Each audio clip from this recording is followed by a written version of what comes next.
Hello, today we from Group 4 will present about history of economic thought. Our issue is sales tax exemption on new vehicle purchase to revitalize demand. In April, only 141 vehicle sales were recorded compared to 49,935 in the same period last year due to the COVID-19 pandemic, as well as the implementation of movement control order. Our PM Tan Sri Muhyiddin Yassin, when announcing the National Economic Recovery Plan Penjana to offset the impact of COVID-19. One of the strategies of Penjana is tax exemption for local and import car will implement from 15 June 2020 until end of this year. As we know, original sales tax is 10% of the new vehicle. CDK model get 100 exemption tax from the government and CBU model 50% exemption that given by government. CKD is imported in part and assembly in local, and CBU is imported as fully finished unit. Thank you. Okay, thank you to Farah for the introduction. Next, I'll continue on the theory that explains the issue. So the theory that we all choose is the law of demand by Alfred Marshall.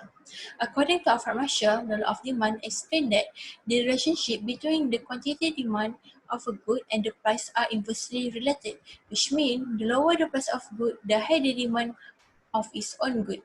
His law of demand follows directly his notion of diminishing marginal utility and the rational consumer choice. Apart from that, price is the most significant factor that affects the demand.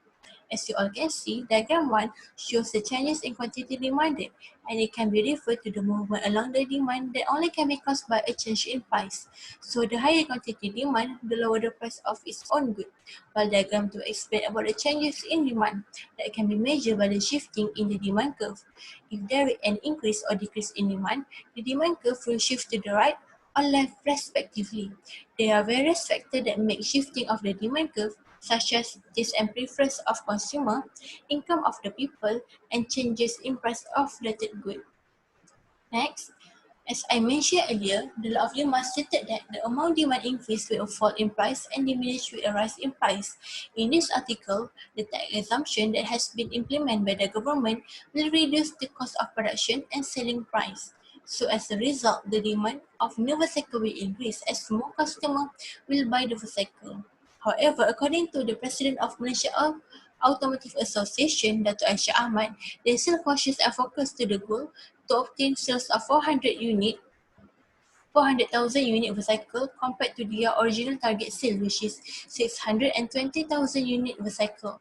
They also noticed that the trend of buying vehicle today has become a trend in society, especially for those who are employed. So this is related with the factor of changes in demand. Besides that, Alfred Marshall also explained about the consumer surplus and producer surplus. Consumer surplus is the difference between the potential price that a consumer is willing to pay and the actual price that a consumer is paying. Then Alfred Marshall used this concept to demonstrate the tax implication of commodity with elastic and non-elastic demand. While producer surplus, as you all can see, in April there is only 141 units of a cycle was sold compared to last year, which is 49,935 unit of a cycle was sold. But due to this COVID-19 pandemic, the automotive industry had faced a lot of producer surplus as there is a lot of cycle were unsold. Okay, next I will pass to Jamil for the next slide. Thank you, Amy. And now we will move on to the development of the theory. In 1803, classical school economist Jean-Baptiste Say highlighted the Say's law of market in his book Treatise on Political Economy. In this theory, Say argued that supply creates its own demand.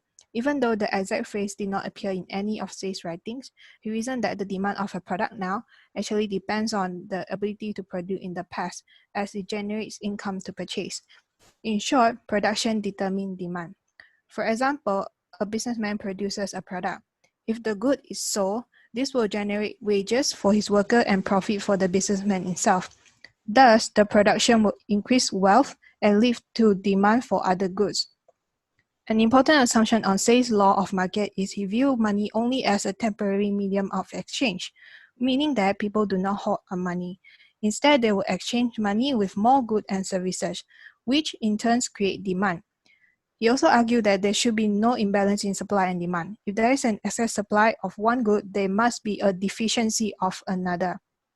The theory continues to dominate economic thinking and was supported by James Mill, David Ricardo, and Adam Smith in their work. Unlike Marshall's law of demand, majority of modern economists now do not support his view on full employment. In Say's law of market, he assumed that the economy always tends to be in full employment. This has proven to be not true because if so, then recession and high unemployment should never occur. For example, like that in 2008 financial crisis. Besides, Keynes also pointed out that Say's law of market did not explain the liquidity trap. During the liquidity trap, people only hold more and more money to themselves. So this will lead to a fall in aggregate demand. He also failed to explain the people's confidence in the current economic situation, where they might feel unconfident to spend and invest. Say's law failed to explain this rationale of people holding on to money. Thus, it was later concluded that Say's law is only true in long run but not in short run. This is because in long run, economic growth brings increased production and goods and therefore higher wages, which in turn will increase demand for goods. On the other hand, in the short run, there is no guarantee that people who have the ability to purchase will spend them on the existing output. So next, I will pass it to Jane. Now we talk about the development of the thought from different schools of thought. Let's focus on the marginalist school. We look at the dual marginal utility. Dual believe that there is an inverse relationship between the price of a product and the number of the products people want to buy. In his opinion, the demand curve is the marginal utility curve. For example, if the extra satisfaction produced by a product decrease, consumer will not buy additional units of the product unless the price decrease. And another one is the consumer surplus. Dupuy found the consumer surplus through the consumption curve. That is the difference between all the marginal utility and this price is the total consumer surplus. Later, Marshall went a step further to emphasize this finding, argue that the total utility of a good is the sum of the incremental marginal utility per unit. So the price a person pays for a good equals to what she or he willing to pay. Now we turn to look at the new classical and marginal classical different. First, we know the Marshall very familiar and the Dupuy. We can see that marginalists emphasize utility role of demand, but the new classical emphasize demand and supply. New classical economists were largely marginalist, emphasize the marginal decision making and the price determination. On the other hand, the new classical school emphasizes the role of demand and supply in determining the market price of good, service, and resource, while the marginal school only emphasizes the unilateral rule of demand. And another one, the marginal school emphasizes perfect consumption, but the new classical school economics extend marginal analysis to other market structure except perfect consumption market, completely monopoly market, and duopoly monopoly. And another one, we look at the money. Other different is that early marginal list believes that person's degree of preserves determined the amount of money he was willing to pay all the amount of labor he was well too satisfied to achieve a goal. But Marshall proposed the measure intelligent unity in terms of money. Money measure utility at the margin, the point at which decisions are made. So this is my part. We move on to the next part. Thank you.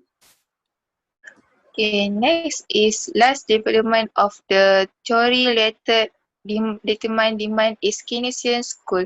In Keynesian school, John Maynard Keynes was state that demand increase is on supply because Keynes reject the same idea state that supply increase is on demand, which is James state in classical school is that money only temporary medium of exchange. That's why he reject the sales idea because he argued the economy often produce less than full potential because lack of demand in the world economy lead to insufficient incentive for the firm to produce. We can supply the demand increase is on supply is change in aggregate demand lead to change in GDP and employment. Next is neoclassical the neoclassical emphasis on microeconomic approach by Marshall was interested about partial equilibrium analysis. In partial equilibrium analysis, he estimates in only one market at a time and irrespective of the effect with other market. Then Keynesian's emphasis a macroeconomic approach with macroeconomic approach on demand and general equilibrium analysis.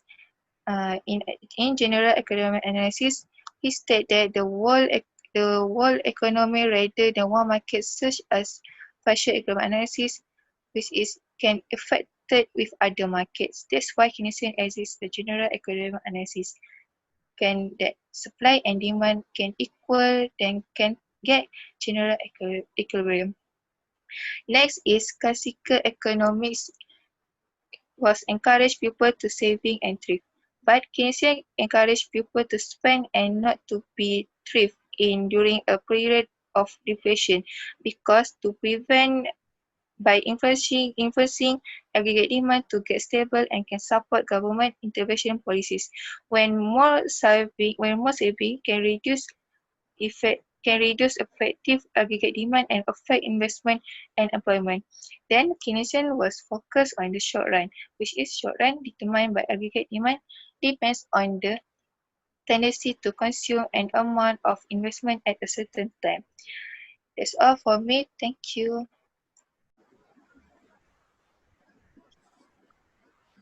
Okay, thank you for my great team members. And in the end, I will put the conclusion for the all presentation. And from this article, and we know the Malaysia government suspend the sale tax to increase the car sales with the low demand. And we come back to the early of the 20th century.